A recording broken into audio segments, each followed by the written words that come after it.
Oh, berat geng. Ini asyik-asyik. Tengok ni. Ai, bolanya suka betul dengan berat. Ai, sul saja ni ya Allah ya Tuhanku. Ai, ni jati mas acik-acik. Ni kalau acik nak tengok macam mana cara nak bezakan, kan kadang-kadang kurang tahu macam mana nak tengok jati grade A kan.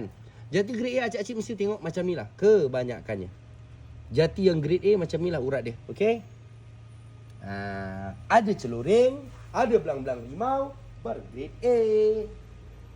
Tapi sebenarnya ada juga kayu jati kampung yang buat production grade A. Dia pakai kayu kecil je, tapi kena kat tangan tukang yang buat tu memang halus. Lepas tu dia ikut spek masa, pengeringan bla bla bla. Jadi tahan puluh-puluh tahun juga sebenarnya. Dia sebenarnya ni menang kepada dia gini lah. RZ kan orang sibuk NOS lah, unregister lah, bla bla bla. Sama juga, dia lebih kurang. Dari satu atas kesenian lah. Setengah orang dia 50% orang pandang perabot jati dia perabot. 50% dia pandang seni.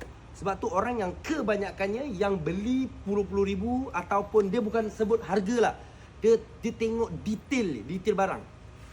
Dia tengok uratnya, susunan tukang tu, susun urat tu macam mana. Tak semestinya orang otai ni dia tengok 10,000 dia beli, tak. Dia tengok dulu detailnya. Sebab tu Boyjan pun kalau perasan setiap barang yang turun Boyjan akan boxing. Boyjan akan, kalau tak puas hati Boyjan akan diam. Boyjan tu tiau kat situ barang tu, ataupun Boyjan akan sengih seorang tengok barang ni, ini super. Tu bermakna detail susunan rangka dia bla bla bla bla tu cantik. So kalau kurang cantik Boyjan akan muka merungut sikit. Sebab kita dah modal.